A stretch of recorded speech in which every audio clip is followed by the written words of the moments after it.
This Week in Connecticut with Dennis House starts now. Welcome to This Week in Connecticut. Greetings, everyone. I'm Dennis House. Today, while you are sitting at home watching us, your car could be in danger. A crime that's happening all over Connecticut from the Litchfield Hills to the shoreline is on the rise. And in a moment, what you need to know to prevent becoming a victim.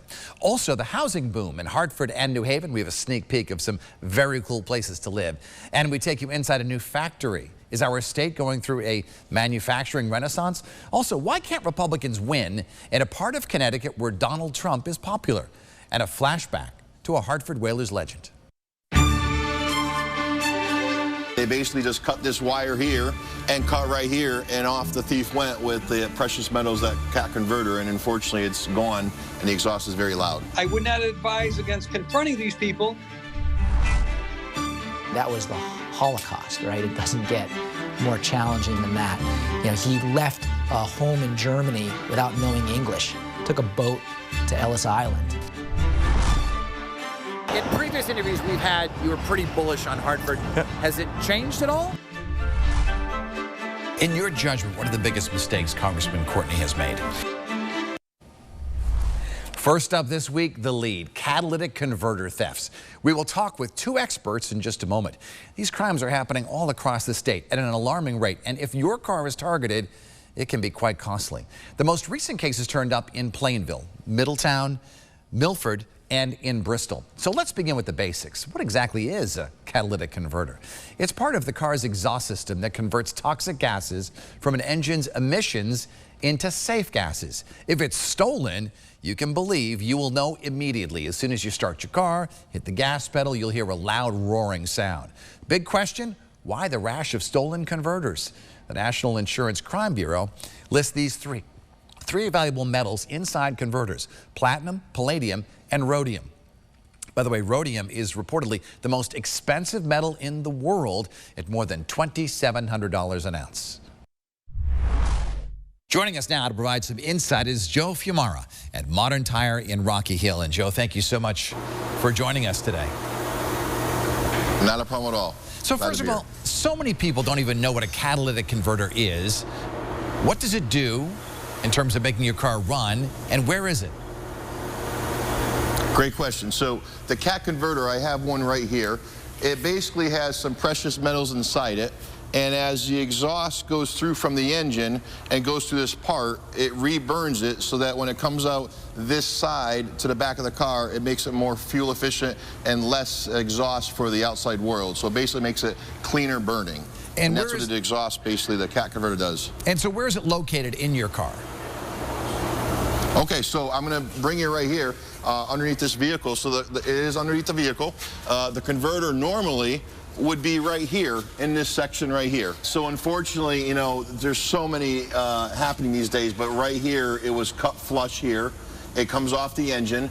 They basically just cut this wire here and cut right here, and off the thief went with the precious metals, that cat converter, and unfortunately it's gone, and the exhaust is very loud. So the criminals climb under the car, slide into the car with the saw. Is that how they do it? Yeah, you know, I've got a saw right here just to show you. They're normally battery operated, and within a minute to 2 minutes, if that, they're going to go through and take this blade and cut right through that pipe. And it's like butter. It basically goes right through, and in a minute or two, they get the converter. Some cars have one, some cars have four. So it all depends on which vehicle they go through and target. So what do they do with these after they steal them? So, you know, scrap metal yards will go through and take the converter and pay you cash money for it. And it's got palladium, it's got platinum, has some copper, rhodium inside it. And, you know, palladium is actually more than an ounce of gold, you know, so a palladium ounce versus that, it's astronomical. How much does it cost to replace a catalytic converter? With parts, labor, it can be anywhere from $1,500 to well over $3,000, depending on what exactly they took. This one, of course, will need a new sensor. And sometimes, just because the converter's cut out, they may need, you know, we may need to change the rest of the exhaust going to the back because some of it's wall welded. So unfortunately, sometimes we only have to get it as a whole assembly. Yeah, it gets to be pretty pricey. Are there brands of vehicles that are more appealing to criminals? Great question. You know, some of the Toyotas, the Priuses, have more content of that metal inside, so they would be more valuable to thieves. So yeah, we've noticed Hondas, we've noticed Toyotas, Nissans, like this vehicle right here. Pretty much a lot of different cars, but a lot of the higher vehicles off the ground, they have more access to get in and out, and a lot of fleets too. You know, you have a bunch of vehicles lined up, they'll go in a matter of 10-15 minutes, can get 10-15 cars at one shot. Joe, final question for you. What can people do to prevent people from stealing their catalytic converters? All right, so I'm going to show you right here. We do install what's called a cat clamp, and I have a picture of the final product of what it looks like.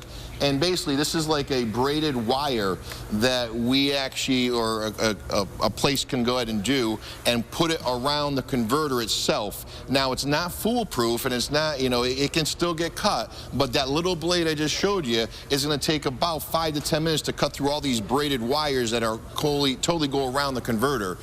So if this is on a vehicle and another vehicle doesn't have it right next to it, they'd be more apt to go to the other vehicle versus this because of the, you know, the theft deterrent, I should say. It's like a car having an alarm. They won't tend to go after that versus a car that doesn't have an alarm. This has been very insightful and fascinating. Joe Fiumara from Modern Tire in Rock Hill, thank you so much for joining us on This Week in Connecticut. Anytime. Thank you. Also joining us now, Ed Stevens, the Chief of Police in Wolcott. I've had the pleasure to interview him many times over the years before. And now he's here to talk about catalytic converters. And Chief Stevens, thanks so much for being with us here today on This Week in Connecticut. So why do they want these catalytic converters, these criminals? What are they doing with the product? It's the precious metals inside. You know, they go along, they're stealing these catalytic converters, getting as many as they can. Used to just be at night. Now they go out in broad daylight and take them. They bring them to dealers or scrappers, people that are collecting those. You know, they'll pay them for a decent amount of money for what's inside of them. You know, they take the whole catalytic converter. Then these wholesalers, basically, you can call them, they then, you know, sell them off to people that are taking all the precious metals out of them. So they're worth a lot. How long does it take for someone to steal one of these off a car? You can get less than a minute. We've had them come into town, and they will go right through these cars like nothing. Less than a minute. They take the Sawzall, basically it's what they use, a battery-operated Sawzall. They'll go underneath the car. They just 2 cuts, and they got it off. It's very quick, within a minute. What can you do to stop the sale of them? Do you alert metal dealers and things like that? Yes, we do have a couple scrap dealers in the town of Wolcott, and we have notified them to call us if people are coming in to, you know, try to cash those in. And we do get calls on them where they won't take them in because they supposedly, or they're supposed to use ID when they're trading things in. It does spook some people sometimes, so they will leave. But we do try to track where these are going. A lot of them aren't at the big scrap metal places, but these smaller people that are shipping them out of the state. What is your advice for the people of Connecticut watching today in terms of what they should do to try to protect their car from this? Well, your car, the easiest way to protect it, to guarantee nothing's going to happen, is park it in a garage. But, you know, we know that not everybody can do that. But if you do hear suspicious sounds outside, you see someone suspicious outside, if your dog barks in the middle of the night, if you have a dog, call the police right away. So the best advice, you see someone, you hear something in the middle of the night, dial 911 right away. We'll get out there. A frightening situation. All right. We appreciate your insight. Chief Ed Stevens of Wolcott Police, thanks so much, and we'll see you again soon. Thank you, Dennis. Take care.